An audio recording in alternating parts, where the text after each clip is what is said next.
ব্যবস্থা করে দেন আপনারা।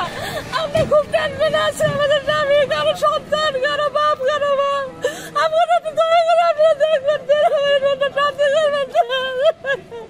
আমরা কালকে থেকে খুব আতঙ্কে আছি, আপনারা আমাদের দোয়া সুযোগ করে দেন, সুযোগ করে দেন। আপনারা দয়া করে আপনাদের কাছে এত কষ্ট দেন না। আমি বাগবাড়ি থেকে গেছি, বাগবাড়ি। আমার নাতি আমার বাবা মুখটা দেখতে চাই গো। ওনারা আমার দেখান দেখবো গো।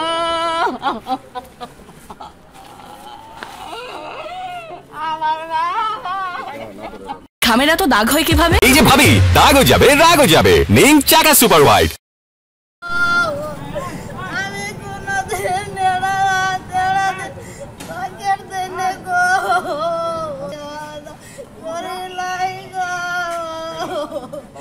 আমি কি বলে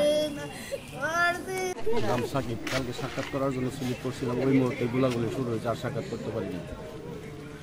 এখন কি অবস্থায় আছে জানি না। সাক্ষাৎ করার জন্য এখন সাক্ষাৎ দেখাতে পারলে ভালো হতো। আমি গতকালও বিকেলে একটা ব্রিফিং দিয়েছি, যে আপনারা অবগত আছেন জামালপুর জেলা কারাগারে গতকাল আনুমানিক 1:30টার সময় বন্দীদের দুই গ্রুপের মধ্যে বিদ্রোহ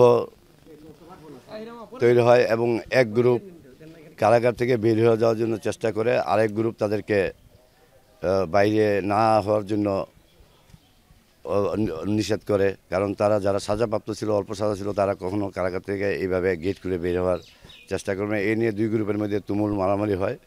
আমার 13 জন কারারক্ষীর মধ্যে 3 জন কারারক্ষী মুমূর্ষু অবস্থায় বর্তমানে ময়মনসিংহে চিকিৎসাধীন আছে। আমি নিজেও ওদের জিম্মি ছিলাম। কোনো রকমে আমাকে আমার কারারক্ষীরা উদ্ধার করে নিয়ে আসতে গিয়ে ওরা নিজেরা জিম্মি হয়।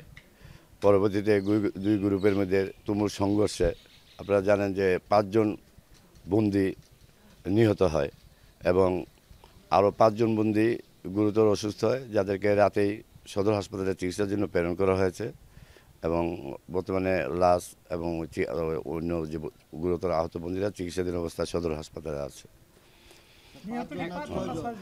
5 জন গতকালই এবং আজকে হাসপাতালে চিকিৎসাধীন অবস্থায় আরেকজন মারা গেছে বলে আমি জানতে পারি।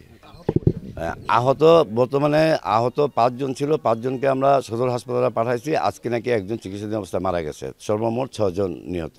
আর আমার কারারক্ষী ময়মনসিংহ মেডিকেল কলেজে আছে মুমূর্ষু অবস্থায়, ওকে পিজিতে শুনলাম, পিজিতে রেফার করছে। আর 13 জন কারারক্ষী যে গেছে, আমি নিজেও ইনজুরি আহত। তাদের কারণ হলো যে সরকার জুলাইয়ের 1 তারিখ থেকে আগস্টের 5 তারিখ পর্যন্ত অনেক বন্দীদের মুক্তি দেওয়ার ঘোষণা দিয়েছে, যেটা আপনারাই জানেন। এদেরও দাবি যে যেহেতু তাদেরকে মুক্তি দিয়ে সব বন্দীদেরকে মুক্তি যে গেট খুলে দিবে তারা চলে যাবে, এটাই ছিল তাদের দাবি। না, মারা গেছে কিভাবে? দুই গ্রুপে তুমুল মারামারি, অনেকে ওয়াল টপকে পালানোর চেষ্টা করছে এবং আমরাও অনেক ফাঁকা ফায়ার করছি, ওয়াল থেকে টপকে নিচে পড়ছে। আর কিভাবে মারা গেছে এটা পোস্টমর্টম এবং শুরু তার করলে বোঝা যাবে। আমরা লাশ ময়নাতদন্তের জন্য মর্গে দিয়েছি। আইন শৃঙ্খলা বাহিনী ভিতরে, আমরা নিজেরাই ভিতরে প্রবেশ করছি, কোনো আইন শৃঙ্খলা বাহিনী ভিতরে প্রবেশ করিনি।